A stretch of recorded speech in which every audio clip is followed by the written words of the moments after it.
RRB, l'invité du matin.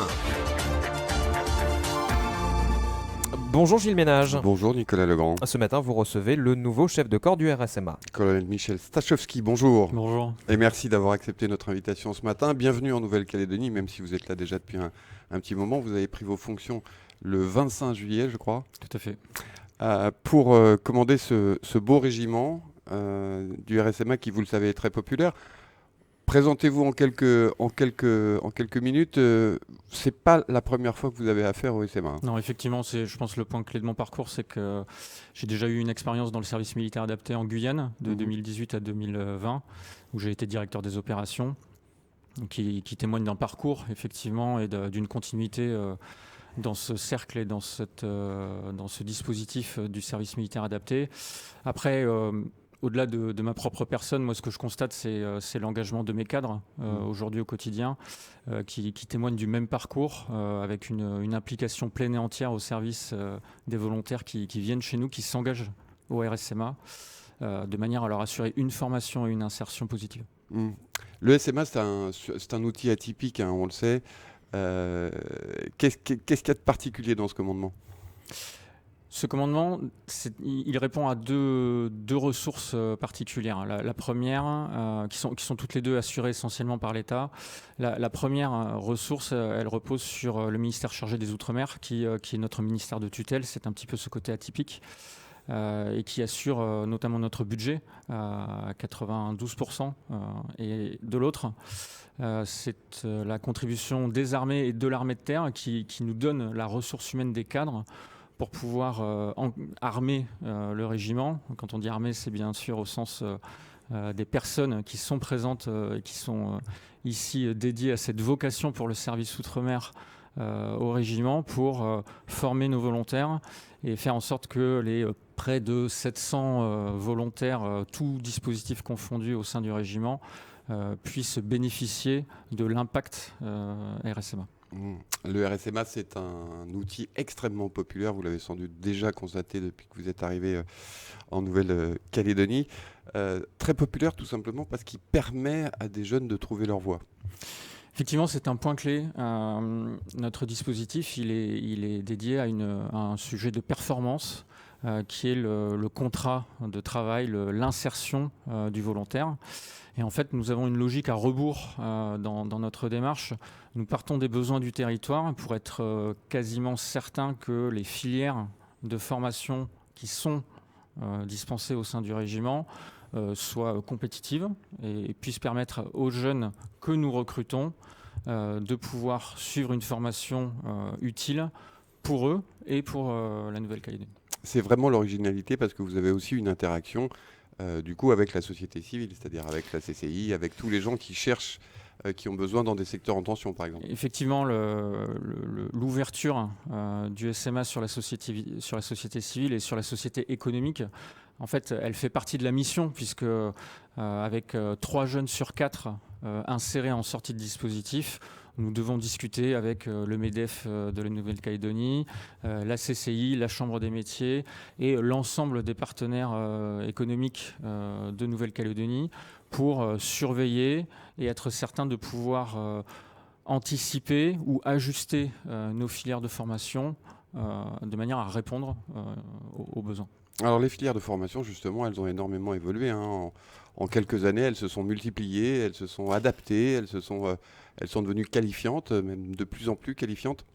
Alors le RSMA Nouvelle-Calédonie, historiquement, c'est un héritage que je reçois aujourd'hui, puisque en 2010, le régiment recrutait 250 volontaires stagiaires en formation.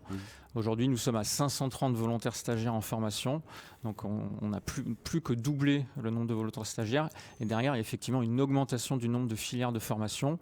Les dernières en date étant l'ouverture de la compagnie à Bourail, en partenariat avec le GIEP, qui permettent de disposer de nouvelles filières performantes, effectivement, qualifiantes à certains égards, qui vont Sur les 24 filières de formation disponibles aujourd'hui au régiment, elles vont de certaines filières historiques comme ouvrier polyvalent agricole jusqu'à soudeur ou tuyauteur, qui sont des métiers très, très qualifiés, Très en pointu, passant par très exigeants, en passant par des filières plus classiques pour un régiment du SMA tels que bâtiments, travaux publics, et pour la Nouvelle-Calédonie, opérateurs tombereaux ou des filières qui sont liées à la mine.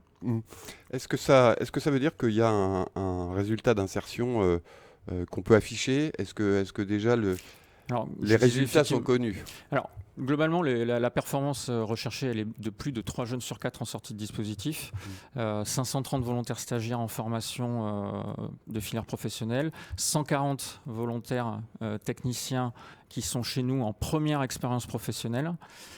Cet ensemble-là, plus de 3 jeunes sur 4, très exactement 78%, sont insérés en sortie de SMA.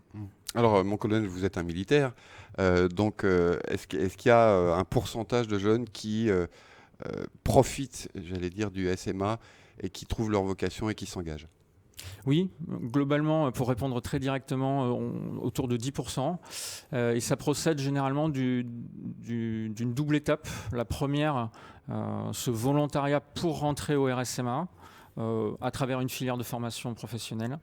Et ensuite, au sein de ce régime de vie militaire en formation chez nous, certains, 10%, se découvrent une appétence pour la vie militaire et au cours des 6, 8, 10 ou 12 mois de formation, font les démarches vers le CIRFA pour ensuite s'engager dans les forces armées, ce qui constitue la deuxième étape de leur engagement. On considère que ces 10% sont totalement et pleinement équilibrés au regard de notre implication pour la Nouvelle-Calédonie. Ce sont la volonté de ces jeunes-là de s'engager. Derrière, les 90 autres % sont en formation pour le territoire. Alors, la vocation du RSMA, c'est bien sûr de former des jeunes qu'on dit souvent un peu perdus. Et vous avez des moyens, vous, humains et matériels, d'une certaine manière, de les ramener dans le droit chemin? Alors, d'une part, moi je constate que à partir du moment où ils font cet acte de volontariat, globalement, la formation au régiment se passe bien. Et je suis assez, au contraire, positif sur cette jeunesse. Effectivement, au sein, en tout cas, de ce régiment. Ce qui est vrai, c'est que le RSMA est un dispositif qui est presque totalement intégré avec plusieurs pôles qui permettent aux jeunes de lever les freins vers l'insertion. C'est le savoir-faire professionnel, j'en ai beaucoup parlé. C'est le savoir-être au sein d'une institution militaire qui du matin au soir les encadre.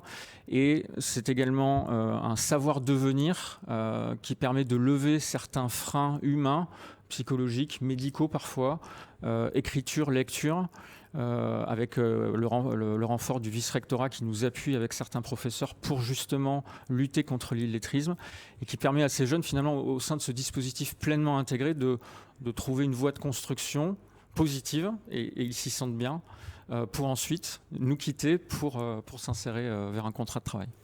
Vous avez eu une expérience en Guyane, vous êtes aujourd'hui en Nouvelle-Calédonie. Est-ce que vous diriez que le SMA, son principe, en tout cas ses grandes valeurs, sont parfaitement intégrées dans la société aujourd'hui?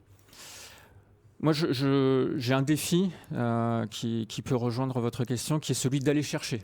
Effectivement, quand on cherche à recruter des volontaires stagiaires, il faut convaincre, il faut faire la publicité, il faut aller au contact des populations pour montrer ce que nous faisons, montrer ce que nous proposons, de manière à permettre cette ouverture, à laisser cette opportunité à la jeunesse de venir vers nous. Donc, l'objectif, c'est vraiment que le RSMA Nouvelle-Calédonie soit le régiment de la jeunesse calédonienne pour pouvoir offrir ce parcours aux jeunes qui en ont le plus besoin.